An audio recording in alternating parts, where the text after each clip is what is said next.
on Free Keene TV, we are going to be improvising a little bit because it's a taped show, so stay tuned.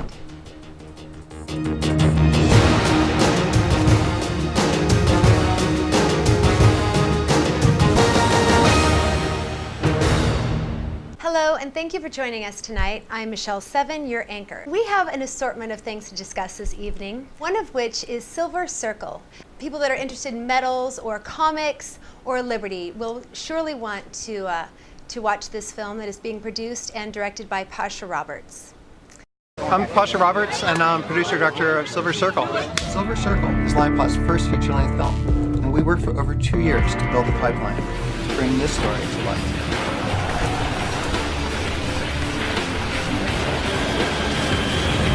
Silver Circle is this cool story about economic collapse in 2019 and rebels fighting the Federal Reserve. And so it's basically all about Federal Reserve tyranny versus grassroots protesters. That's part of what we're filming right here. Ben Pugh, I'm the associate producer and editor of the film. We're doing strict performance capture frame by frame, and then those frames are used as reference for the animation that's sort of like is animated on top of it. Well, the benefit of doing it that way is you have strict reference of how you want things to look.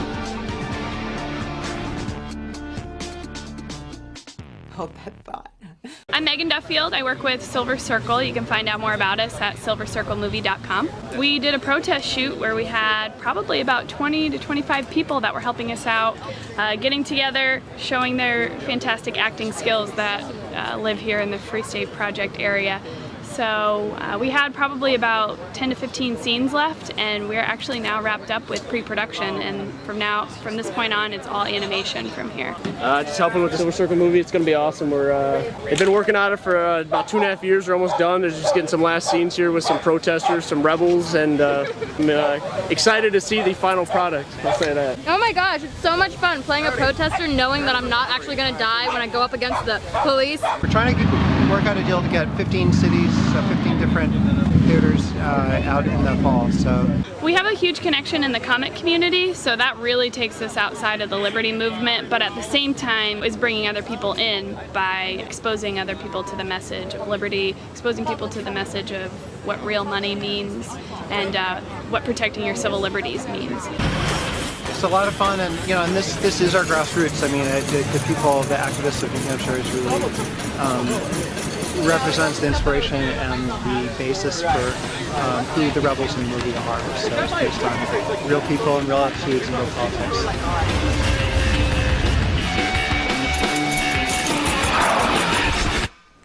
And this evening we have as our pundits Heike Corser and Ademo Freeman and special guest Z. Thank you, Michelle. You know, I personally am really interested to find out how the Silver Circle movie turns out. Recently, I was in Manchester. They were filming the last scenes for their cartoon. And it's really cool. What they do is they use real people and then they do all of the animation after. So it's real actors, so they're not creating these cartoons.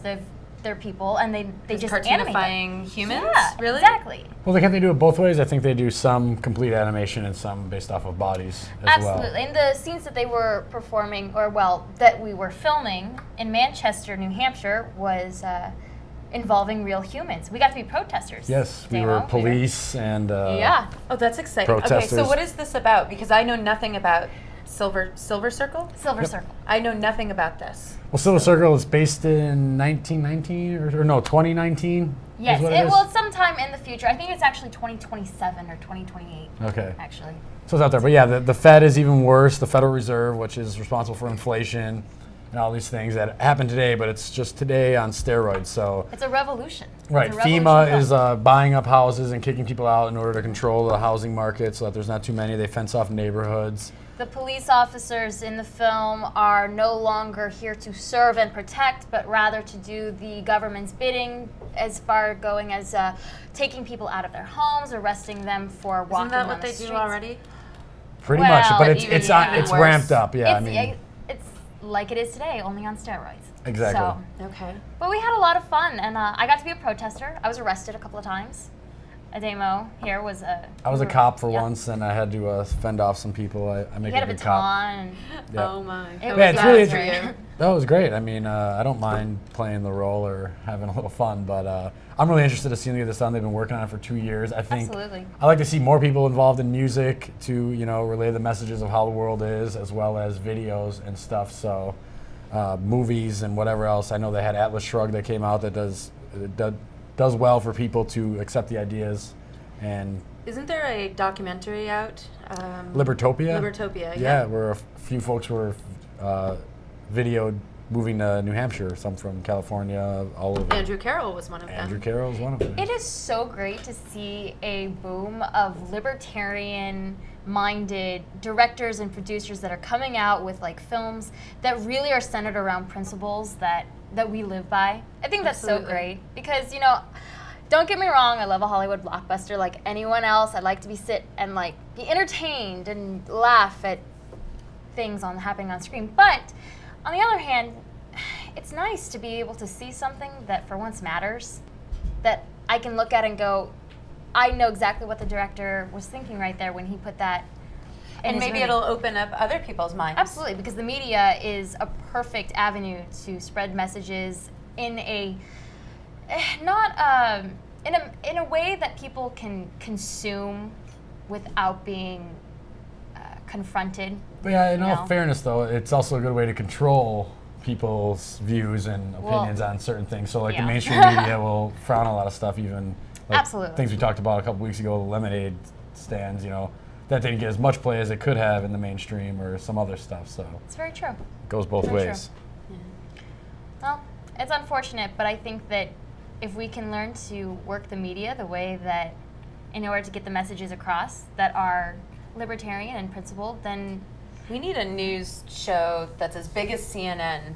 That's all. Well, we're working on it. Isn't that free Keene TV?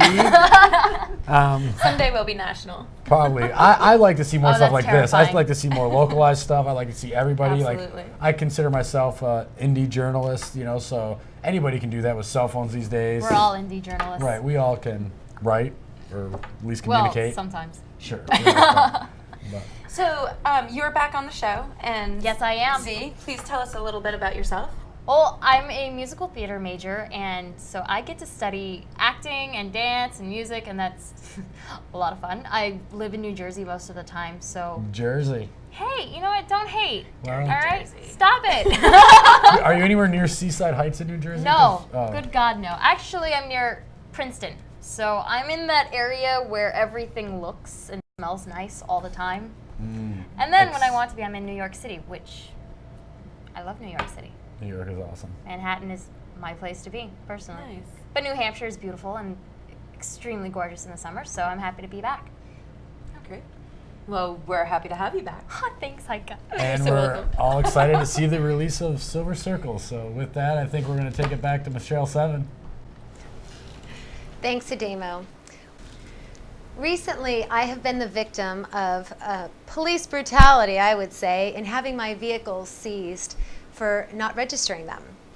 Now, I don't know how all of you feel about registering your vehicles and getting inspection stickers and basically asking permission from the state to drive your privately owned vehicle on the road. But I don't take well to that, quite frankly. I think that only children and slaves need to ask permission for things. Whether it's lemonade stands or driving your vehicle, this insistence by the government that we ask permission and get permits and pay them to allow us to have voluntary interactions and move ourselves from point A to point B is something that is dear to my heart, and I'm interested in knowing what you three think, Ademo and Heike and Z.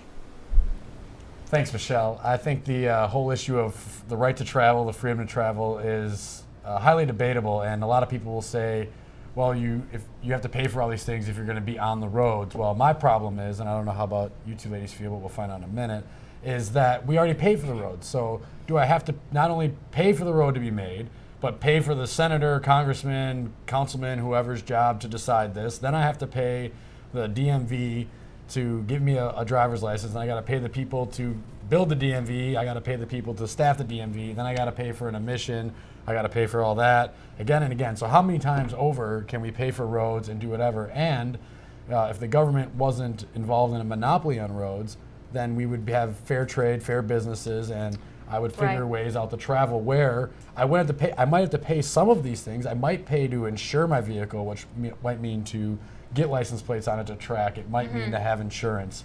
I also might pay for a driver course from a private school in order to have a lower insurance premium, and they might only take people that are 16. Well, first of all, do you think you need permission to drive your privately owned vehicle on the road? Do you need the government's permission to do that? That's the first and foremost question. But you do need the person's permission whose property you are driving over. Absolutely, absolutely. But if it's public property, which that's the problem. are roads, then we should be allowed to just drive. Right. And you know, gas tax goes to paving the road. Yeah. The registration, I believe specifically in New Hampshire, is for paying the police force. I think isn't it more for the environment? Like the emissions tax? That's something to look into. Yeah, we should definitely look into that. Either way, we can have another episode on that. Oh. I feel this is a great example to show how if you give the government one thing, like the government should only be responsible for protection, and all these things get bad. So we're sticking the roads here. So government has all the roads, and now they're going to tax you to build it. They're going to tax you for the people to oversee it. They're going to tax you people to patrol it. They're going to tax. So you give them one thing, and they start taking everything. It's the perfect example to show that. Give them an inch and they take a mile.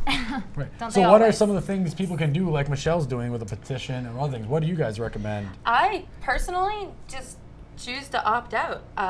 I do not have a motorcycle license. So it did is you not sign inspected. Michelle Seven's It's not petition? registered in my name, and I absolutely was the very first person to sign that petition. Congratulations. And I drive all over the place. I don't need the state to tell me if I'm okay to drive a motorcycle on the roads. Well, I your know how to motorcycle, drive. too. It's my motorcycle. I own it flat out. I'm a safe driver. I'm a good driver. Someone hits me, well, then that's on them. You know, if I hit someone, that's on me. That has nothing to do with the state, the government.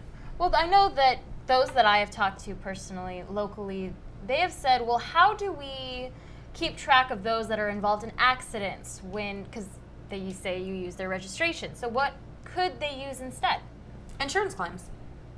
What if they don't file insurance? What if they don't have insurance? I also don't have insurance. New Hampshire, you don't have to have insurance. It's 2011. There's plenty of ways to document things. We all have cell phones. You can get a physical picture of the person. And really, how much money do we need to spend on the census and statistics and everything? It's Absolutely. Like, really, just let people be.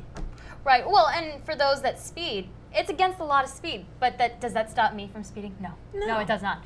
So, As long as I feel I'm driving in a safe manner, leave me alone. I like to ask people who object to the speeding scenario is that if I was driving 1 mile an hour and hit somebody, am I responsible?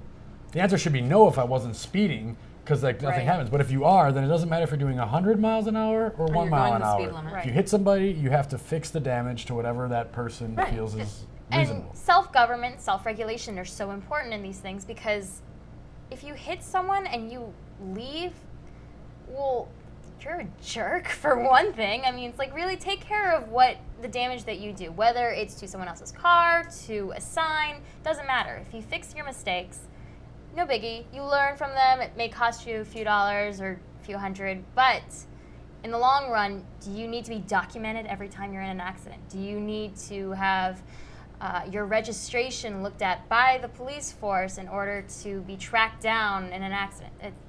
It's silly. I think people would handle it their own. The few and far between scenarios where people don't make right probably happen already today. They probably wouldn't make right in today's system. Inspection stickers?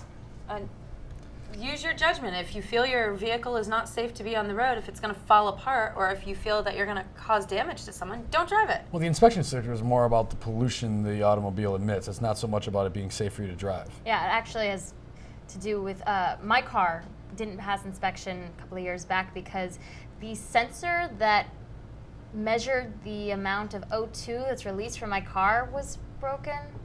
Right. And they don't really do a good job. If your blinkers don't work, then you can't have an inspection sticker. If your horn doesn't work, I mean, come on. If there's a certain amount of rust on your car. That's again the same example I gave before. When you give them one thing, they start taking more and more and more. Well, it's all about money. It's really, they They want your money. Right. They want you to register. But then if it's an environmental issue, they should make the hybrids and the eco-friendly cars more affordable so more people can get them. How about we stop making people do anything? I think business in general would do things good.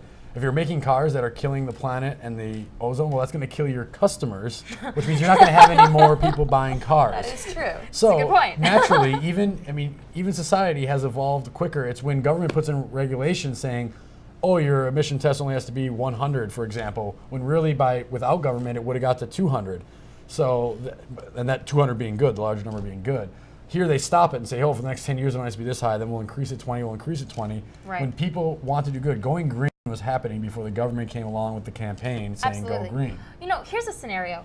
What if a family has 2 cars? They have to, they register them because the state tells them that they have to or else they'll be fined, right?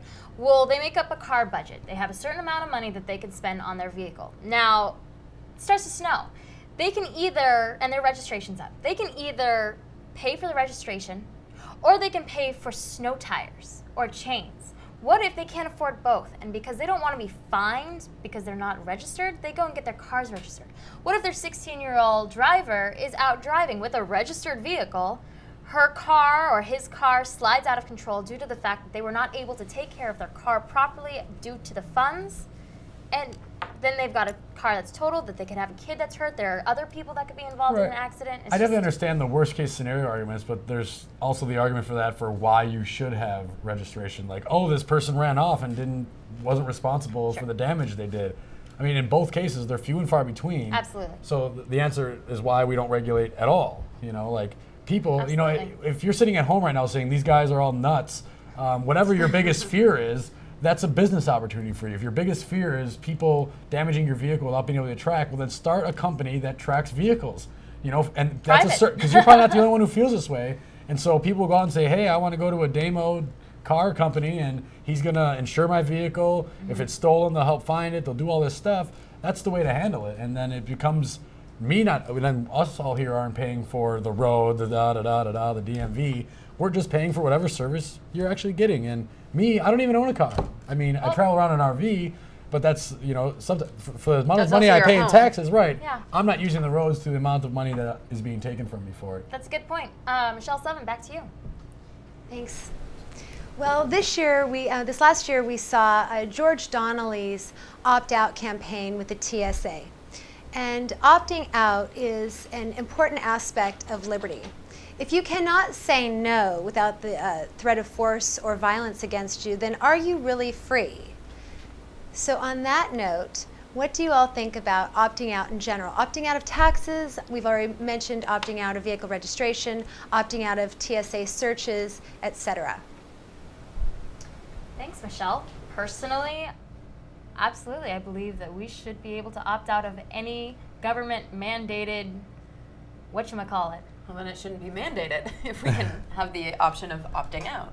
That's right. I don't think I'd be a liberty activist today if there was the option to opt out. I mean, because that's basically what the free market is. If Starbucks doesn't provide me the coffee service, whatever it might be that I'm looking for every morning when I go there, You go somewhere else. go to Mocha Joe's, I go downtown, Brewbaker's, whatever, and you find somewhere to go.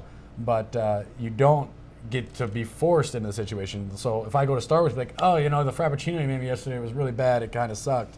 I don't want it anymore. They don't pull out a gun, or 2 guys with guns don't come out of the back room and say, You have to get that. you are ordered to buy this coffee, or we Right. will fine you and take you to jail until you do. That doesn't happen. But with the government, if you don't get the license, if you don't pay the taxes, I wanted to make a video where somebody wakes up in the morning, you hit the alarm clock that was registered, regulated by the Better Business Bureau.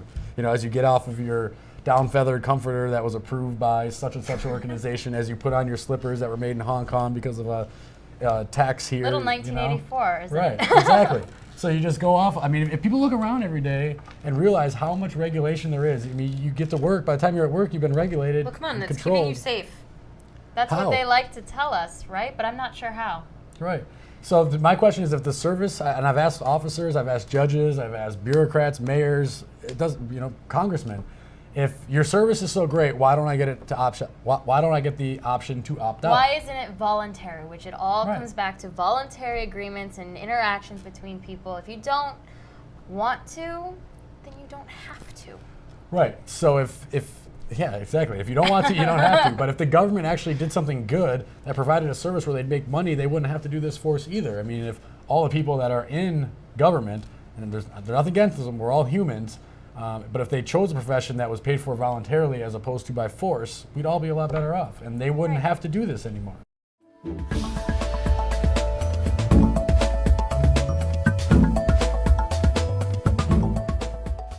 If there's a simultaneous violent movement, it basically calls forth the government's ability to justify all kinds of horrible repression, and nobody wants to be part of that, right? So you end up having these radical flanks that are really undermining the odds of success.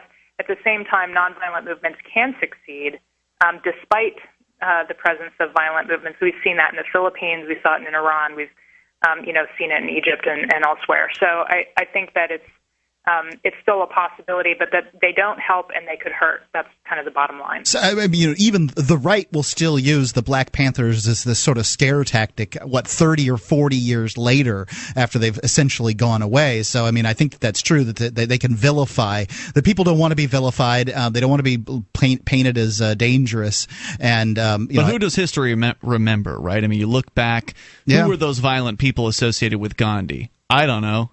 Who were the violent people associated with Martin? I just named them. I'm sorry, with Gandhi? With Martin Luther King. I could look it up with Gandhi. I don't know what their names are, but I'm sure you could find it. I don't know. History tends to remember whoever's successful, I would say is the case. Will rise up, live out the true meaning of its creed. There's a couple of other sort of questions here. What we've seen, it seems, in recent history is that sort of urban warfare, urban terroristic guerrilla warfare, is more successful against governments, i.e. Iraq, i.e. I don't know if Afghanistan. Afghanistan's really not a particularly good example of this, but there have been some reasonably good examples of urban guerrilla warfare where they've staved off a much larger attacker. What do you say to people that say, "Oh, you just got to fight the government in the streets"? Yeah, actually, the example a lot of people bring up is Algeria.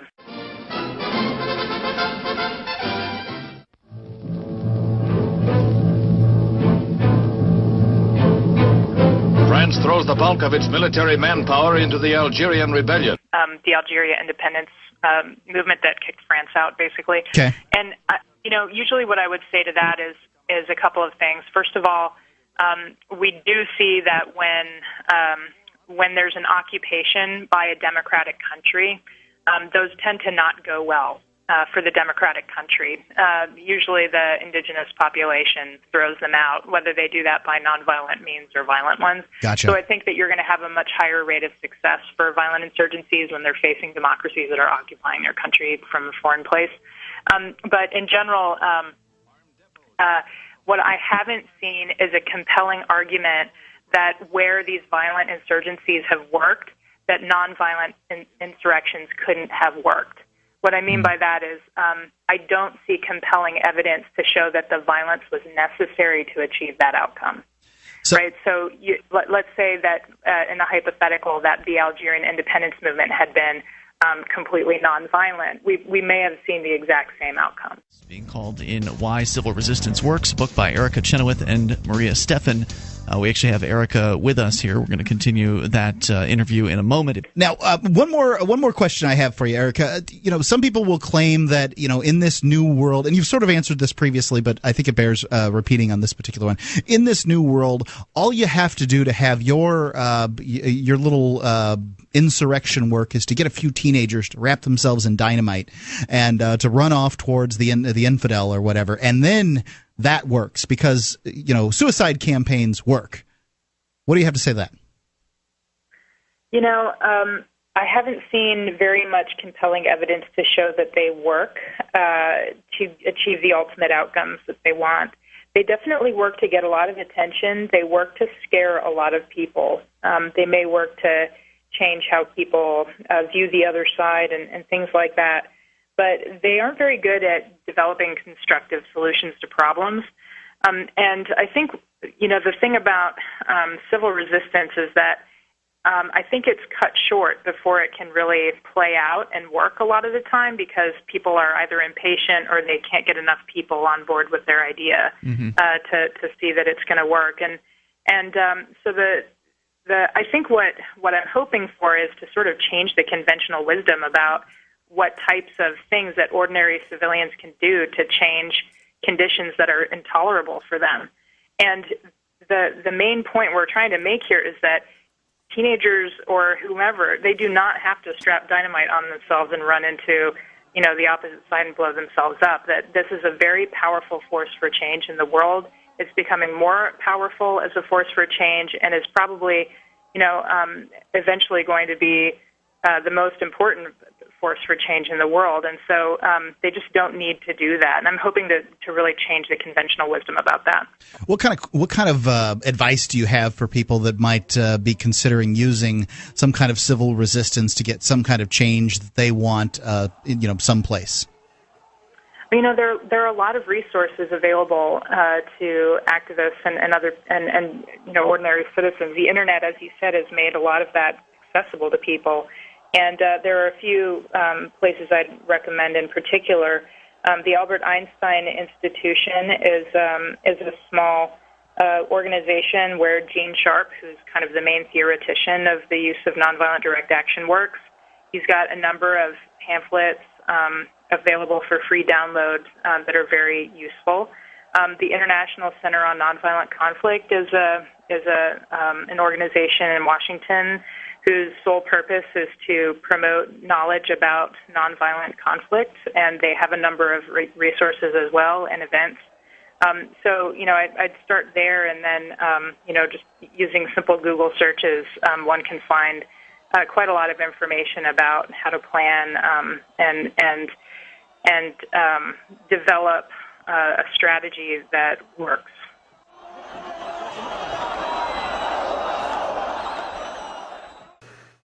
All right, we're going to start with the Audience Favorite Award, and tonight that award goes to Nathan Wesley.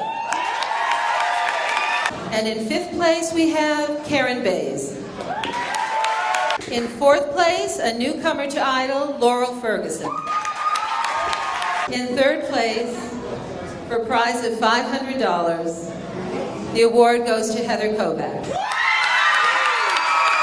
The difference between the scoring of these two was 1/10 of a point. 1/10 of a point. And it came down to the audience, baby. And the audience changed it. So please, hear yourselves. Here we are. Who wants to do a drum roll? Ted, you're the drummer. In 2nd place, winning $750, Shauna Crosby. 1st place winner, Courtney Swift. Thanks for watching tonight. As always, you can contact us by emailing tv@freekeene.com. I'm Michelle 7 saying peace be with you and yours.